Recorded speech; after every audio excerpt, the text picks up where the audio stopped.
Syria is not just another part of the world of Islam. From an Islamic eschatological perspective, Syria is at the heart, the very heart of the end of history. There are three main actors at the end of history in Islamic eschatology. The most important of them all is the return of Jesus, the Son of Mary, the true Messiah. And then there is another figure in the end of history who seeks to impersonate the true Messiah, and he is the false Messiah. The Christians call him the Antichrist, and Nabi Muhammad, Allah's blessing be upon him, called him Al-Masih al-Dajjal, or Dajjal, the false Messiah. And the third important figure in Islamic eschatology at the end of history is the Imam, or the Prince. In Christian theology is known as the Prince, or Imam al-Mahdi. And these three main actors of the end of history are all going to be simultaneously present in Damascus. Imam al-Mahdi will already be there. Dajjal will come to attack him. And at that time, when Dajjal is ready for the confrontation with the Imam, the Son of Mary returns. And they all will be in Damascus. And so Syria is located at the very heart of the end of history, or eschatology. It is a country of far more than just passing importance. What happens in Syria is of paramount importance to the Christian world and to the Muslim world, because these are the two worlds that believe in the true Messiah. These are the two worlds which await the return of the true Messiah. These are the two worlds who believe in the Antichrist, the Christian and the Muslim. They who lust to rule the world, to stamp their bloody feet on the stage of the world, and to establish their political and economic and monetary dominion over mankind on behalf of the State of Israel, came up with a devilish plan to take control of the entire territory around Israel. And they called it, they usually coin these nice and lovely terms, they call it the Arab Spring. But it was a cover for them to take control of Libya. They needed control over Libya, not only because Gaddafi was offering a challenge to their monetary dominion with his views on gold, but because Israel needs to expand her territory in order to fulfill the biblical frontiers of the Holy Land, to encompass the biblical frontiers of the Holy Land, which is from the river of Egypt to the river Euphrates. If Israel is to take the eastern delta of Egypt, it cannot be simply with aerial bombardment. You need a land war. And Egypt has about 80 million people. It's going to be a messy affair. In order for them to be able to grab that part of Egypt, which is the eastern delta, they need to invade Egypt from the east and from the west. That's why they needed Libya. And these fools with a capital F, with their bogus jihad, who take weapons from the CIA and take money from the CIA to launch what they call a jihad or holy war, are fools with a capital F. Yes. They are rubbish. And that's what they did. They fought Israel's war for Israel. And now today NATO is in control of Libya. They wanted not only Libya, they wanted Syria. Syria more than Libya. They got Libya, so now Egypt's goose is cooked. Whenever they're ready, they'll be able to attack Egypt from east and from west and bombard Egypt from the Mediterranean Sea. And then you have the southern Sudan out there and Ethiopia to help you along from the south. So Egypt is surrounded, and Egypt's goose is cooked now, thanks to this bogus jihad. But how to get Syria? They were able to get Libya because, for reasons far more mysterious that I can achieve with my innocent ken, Russia decided to abandon Libya. Russia chose to throw Libya to the dogs. Why did Russia do that? You got to ask Russia. I don't know. The Security Council of the United Nations, and you are there, and you are a permanent member. You have responsibility. You'll have to answer on Judgment Day. You know that if you do not give your veto, you know what's going to happen. You can't hide behind abstaining from the vote. Your abstention from the vote meant that Libya was gone. So you will have to answer on Judgment Day. And that's what Russia did. I don't know why Russia acted in this way, but now Libya is gone. If Russia had vetoed the resolution, then the Libyan armed forces would still have been there today, struggling against this bogus jihad. It was when NATO was able to bomb the daylights out of Libya, as they bombed the daylights out of Belgrade once upon a time. I hope the Soviet people never forget that. That was when they were able to get Libya. But the big prize was Syria. And the same thing that they did with Libya, they did with Syria. An armed insurrection, not a spontaneous uprising. No. This was a planned, armed insurrection, funded and armed by them to take over a country. They call it color revolutions. No, you're taking over a country and you're doing it the dirty way, unworthy of a people who say you are Christians. Yes, they say they're Christians. I say no, they're not Christian, they're barbarians. When I want to find a Christian, I'll come to Orthodox Christianity. You're barbarians, because this is how you take over a country? By paying people, armed mercenaries to come and fight, providing the weapons and denying that you are part of it. This is what they did in Syria. This is what they're still doing in Syria.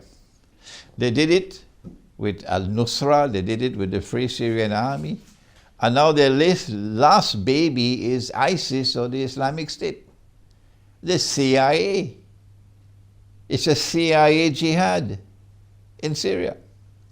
And because Russia has threatened to veto any resolution for a no-fly zone, that's why Assad has survived so far. If they had brought forward a resolution to the Security Council for a no-fly zone, and if Russia had abstained as Russia did on Libya, Assad would be gone. Finish. I am not a supporter of any government in the world of Islam. No. But I admire those who stand up against the oppressor. And in this case, the biggest oppressor of all is Israel. I hope and I pray that I'll continue to have the freedom to speak these words that I've just spoken. That the biggest oppressor of all is Israel. And the Syrian government has been standing up to the oppressor. The Libyan government was standing up to the oppressor. And in religion has zero tolerance for oppression. If you are following the religious way of life, you have to be standing with the oppressed and not with the oppressor. The Ottoman Empire was an oppressor. Those who fought against the Ottoman Empire at Kosovo were the oppressed. If you join the religion of Islam and you become a Muslim, whose side would you be on? The oppressor or the oppressed? You see? So in Syria, you have a government which was standing up to the oppressor. And now you launch a jihad in Syria, and you say that this is an authentic jihad against a government standing up against the oppressor. Why didn't you launch the jihad in Saudi Arabia, where you have a government which is in the hand and in the glove of the oppressor, supporting the oppressor? Why didn't you do it there? Why didn't you do it in Jordan, where you have a government that's a client state of the oppressor? Why do you do it in Syria? Why do it in Libya? I'm not a fool.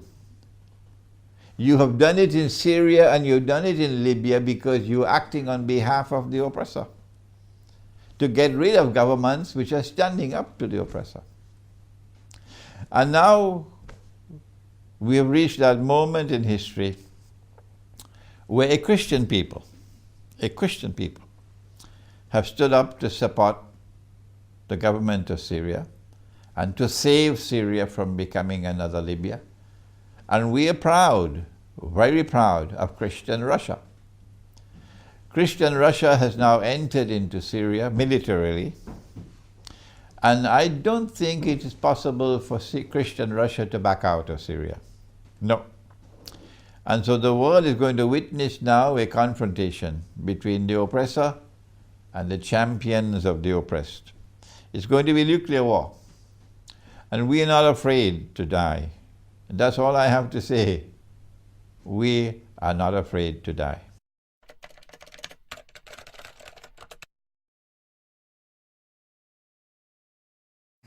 Perspective again is that of Islamic eschatology.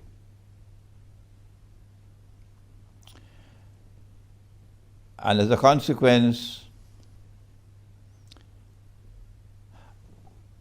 I must direct attention to the prophecy of Prophet Muhammad, Allah's blessings be upon him, who prophesied an end-time conquest of Constantinople.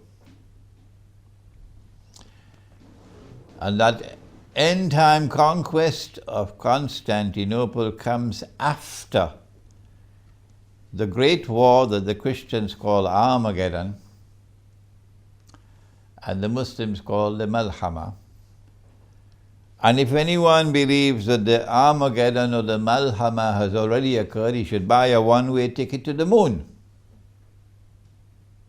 No, it has not as yet occurred. It's still to come. And the conquest of Constantinople takes place after that. So Sultan Muhammad Fatih's conquest of Constantinople in 1452 or 53 is not the fulfillment of the prophecy of Prophet Muhammad.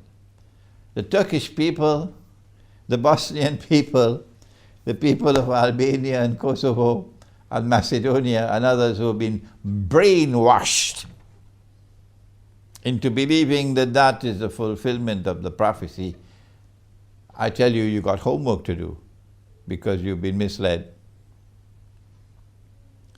I ask myself, why would this occur in the end time? What strategic importance can there be in a conquest of Constantinople, prophesied not only in Islamic eschatology but also in Christian eschatology? And Stephen, my answer is, and this is my answer, you don't have to agree with me, is that a conquest of Constantinople has only one military importance. And that is that it would free the Bosphorus and the Straits of Dardanelles for the Russian Navy. At this time, it's a NATO-controlled waterway. But a conquest of Constantinople would break the back of NATO. And as a consequence, the Russian Navy would be able to pass through to the Mediterranean. That is the only military significance I can see. Why would a navy be so important? Perhaps in a post-nuclear world, we will not have any more aircraft. And that wars in a post-nuclear world will be fought on the land and in the sea. If this is going to be the reason for the conquest of Constantinople, then Crimea assumes an importance unparalleled. Because Crimea is the warm water port of the Russian Navy. My eschatological analysis is that the mastermind who wants to rule the world from Jerusalem already knew this. And so he used, and this will come out in my subsequent lectures on Gog and Magog, he used Gog and Magog to empower the Ottoman Empire with a power that could not be destroyed by any Christian army. So when Orthodox Christianity met the Ottoman Empire in the Battle of Kosovo, there was no way at all that the Christian army could ever have been successful. None. Because you're fighting Gog and Magog. You're not fighting Islam. No. It was as a consequence of the success of the Ottoman armies that the Tatar were sent to Crimea. And eventually, the Ottoman Empire took Crimea. Ottoman control over Crimea is part of eschatology. It is meant to prepare the way to deny Russia the capacity to pose any naval threat in the end time. When Russia defeated the Ottoman Empire and took Crimea, it meant that there was an obstacle in the way. And they had to devise ways and means to try to get Russia out of Crimea. For 200 to 300 years, they could not do it. And Russia remained a naval power with a naval base in Crimea. And then they brought about the Crimean War, in which it was the last great war fought before modern weapons came. The last great war. And in that war, they gave everything that they could give to defeat Russia, to deny Russia Crimea. And they succeeded, eventually. Russia paid a terrible price, the number of people who died. The Russians fought and fought valiantly and courageously, but eventually they had to surrender. And the terms of the surrender, I think the treaty was in Paris, was that Crimea would remain under Russian sovereignty but would be demilitarized. Russia denied Crimea as a naval base, which is what they wanted. But they planned their plan, and the Lord God plans his plans, and I think it was within 7 or 9 years, and Russia was able to turn the tables and get back Crimea as a naval port. So then they had to devise yet another scheme to deny Russia Crimea. And that scheme was the Bolshevik Revolution, 1917, and the Soviet Union. And when the Soviet Union came into being, then Ukraine was born, There was no Ukraine before. And in 1953, 53 or 54, 6 years after Israel was born, Nikita Khrushchev suddenly, mysteriously, ominously mysteriously, announced that Crimea was going to be given to Ukraine. He never consulted the Russian people.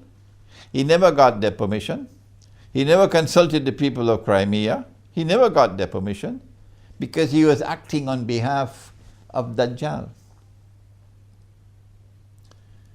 And once Crimea was given to Ukraine, the next step was to dismember the Soviet Union, and Crimea would emerge as an independent state.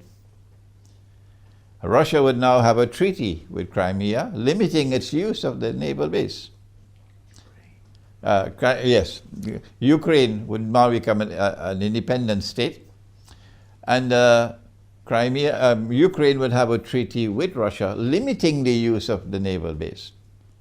And then the next step after that would be, with Ukraine as an independent state, for Ukraine to become a member of NATO, and then Russia's goose is cooked. If Ukraine becomes a member of NATO and Crimea belongs to Ukraine, Russia's goose is cooked. But they planned their plan, and the Lord God planned his plans. And when they had the bogus color revolution in Kiev, within 2 weeks, Crimea was back where it belonged in the first place, to Russia. As soon as Russia regained Crimea, Russia is in nuclear power. Russia is able to project nuclear power around the Black Sea. And the geostrategic implications were enormous. And so this is why I've said the Zionist movement suffered its greatest loss in its entire history. From the day the Zionist movement was established in Basel in 1897 to this day, the greatest loss that the Zionist movement has ever suffered was the loss of Crimea. And so the events in Ukraine are to be understood from our eschatological perspective as directed primarily to the importance of Crimea and Russia's role in the end times to be the naval power in a post-nuclear world. Now that Russia has regained Crimea, the pieces are already in place. The nuclear war is coming, and we know what's going to happen after that.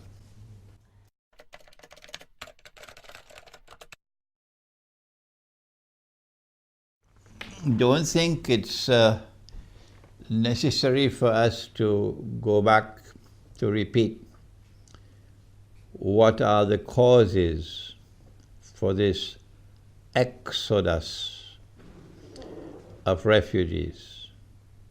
It's well known. Amongst them is the armed insurrection in Syria. Amongst them is the increasing poverty to the state of destitution to which people are being reduced because of this bogus and fraudulent monetary system. What is more important is for the whole world to be honest and to recognize that many of these people have left their homes, the comfort of their homes, the places where their families are located, their relatives are located, left behind those who are too old to migrate. And it must be very painful to leave the elderly behind. and are fleeing for their lives because of fear. There are those who are economic migrants, yes, but most of those from Syria are fleeing because of fear. Fear of ISIS, fear of the Islamic State, which is brutal, which has committed acts of brutality that are meant to send a message of fear and terror into the hearts of the people. That's why they are fleeing. And at this time, when after almost 1 year has passed, that a man named Barack Obama has been bombing the daylights out of ISIS, that's what he told me he's doing, and Holland and France and Britain and all the others, they're bombing the daylights out of ISIS for a whole year now, and yet ISIS is able to not only survive and grow stronger thanks to all the bombing from Washington, but ISIS is able to increase its terror, its psychological warfare. I say that intelligent people, sensible people would welcome Russia's intervention. Sensible and intelligent people who have not been brainwashed by CNN and company would welcome Russia's intervention to see whether they could succeed where the others have failed and failed miserably. To stop this terror. If Russia can be successful in removing this cause of terror in the hearts of people, then it should not be difficult for the German people to understand and to anticipate that the people who fled their homes would want to go back home. And Germany would not have to keep 1 million refugees forever. The German people, therefore, I can't, of course, expect the German government to understand. They're beyond understanding, but the German people will understand that if the Russians are successful in the military intervention, it will solve Germany's problem. It will solve the problem of all of Europe, which is inundated with refugees, because these people will much prefer to go back home. If security can be restored and ISIS can be removed. And so I would like to believe that sensible and intelligent people would not only welcome Russia's intervention, but would hope and pray that Russia would be successful.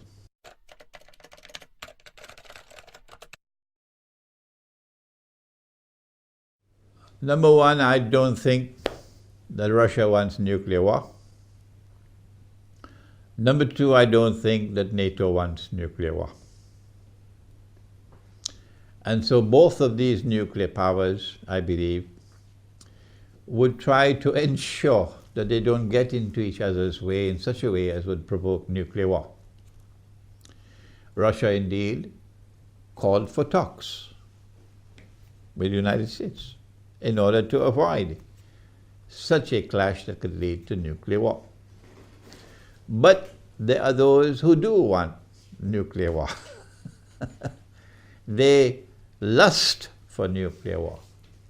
The reason why they want nuclear war is because nuclear war would eliminate these two nuclear powers. Nuclear war will not only eliminate these two main actors on the stage of the world, the Russian alliance and the American alliance, but nuclear war will essentially devastate modern Western civilization. There'll be nothing left of North America and nothing left of Europe. Nobody would want to live in that part of the world, really, after nuclear war. One nuclear weapon was dropped on Hiroshima, one, and 300,000 people were killed. and so too in Nagasaki. Today's nuclear weapons are 1,000 times more powerful than that. Can you imagine what is going to be the state of Europe and North America when thousands of nuclear weapons explode? Because once the nuclear war starts, there's nothing that can stop it until it reaches its climax with all nuclear weapons used. It's going to be a fight to the finish.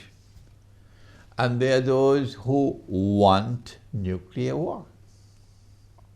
How will they get nuclear war? The same way they got 9/11. That's right, with a false flag. I expect it will be the mother of all false flags. So something that will be an attack on the Russian troops and blame the Americans, an attack on NATO and blame the Russians. They are masters of that. They're masters of the art of deception, the Israeli Mossad. When that nuclear war does take place, of course, most of mankind would die. What is left, the rump of the world, would be manageable for Israel to succeed the United States and for Pax Judaica to replace Pax Americana. And when Pax Judaica replaces Pax Americana, only then can a man stand up in Jerusalem and declare, I am the Messiah. But you and I, the Orthodox Christian and the Muslim, would know he's not going to be the Messiah. He's going to be the false Messiah, the Antichrist. The true Messiah, of course, being the son of the Virgin Mary. So they want nuclear war. And I'm afraid that they will get nuclear war because our prophet has prophesied it. He said that there'll be a war in which 99 out of every 100 of the combatants would be killed. That is in Sahih Bukhari, yes.